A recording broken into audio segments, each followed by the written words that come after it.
Lamentablement, ens hem d'informar de nou d'un colp per al sector dels sucs. El govern vol incloure el suc de taronja industrial entre les begudes a les quals apujarà l'IVA entre un 10 i un 21%.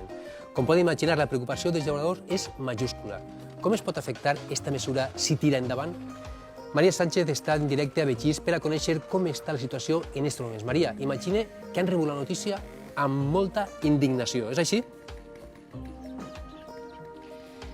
Sí, Jordi, i si diguem molta, encara ens quedem curts. Es tracta d'un sector que ha patit prou els darrers anys, sobretot amb causes derivades del preu, i aquesta possible pujada de l'IVA al suc pot ser una estocada per a molts agricultors, com ara Robert. Robert, què pot significar aquesta pujada de l'IVA al 21% dels sucs naturals? A nosaltres tota pujar mos farà mal perquè així cèntim a cèntim mos estem guanyant els diners però mos els estan llevant per l'altre costat. Entonces necessitem cèntim a cèntim que no mos se perguen una perra, perquè si no això ho tindrem que abandonar. Els preus ja estan suficientment ajustats com per a que cada cèntim compte. Cada cèntim i cada el que siga. Així l'únic que no volem és que volem al revés, que intenten pujar-nos un poquet més, perquè és que estem ja sense aire, no sabem, entre plagues, i ara ens falta això, només ens falta, no sabem què és el que tenim que fer. És una pujada prou alta, no? Perquè seria d'un 10% que està fent ara de l'IVA fins a un 21%, que és que la pujada és prou elevada. La pujada és substancial i és una goteta més per a colmar el got, perquè nosaltres anem abandonant això. Això és un encant estar així i tenim que treballar per a guanyar diners. Nosaltres no podem estar així perdent el temps. És una pujada molt forta. Moltíssimes gràcies, Jordi. Segur que t'has adonat que això que tenim així no són taronges, són clementines, són mandarines. Sí, Maria, ja m'he donat compte. D'estes també es fa servir per a suc, no? Això t'anava a dir precisament, i és que ens han dit que no hi ha una taronja tal qual destinada per al suc, que qualsevol varietat, incluïdes aquestes clementines, clemenules concretament, donen molt bon suc.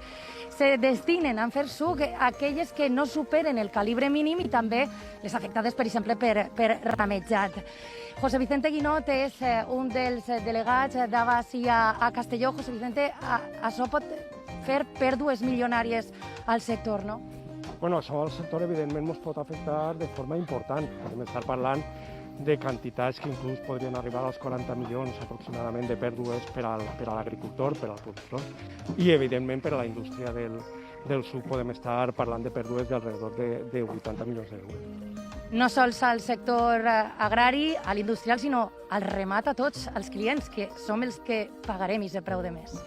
Bueno, és que el més incomprensible de tot això és que no entenem molt bé el perquè deixa pujar del 10 al 21% de l'IVA a les begudes azucarades, però sí que és de veres que el que no podem comprendre és que s'iguale, s'equipare el que és un suc de taronja natural en el que és un simple refresc.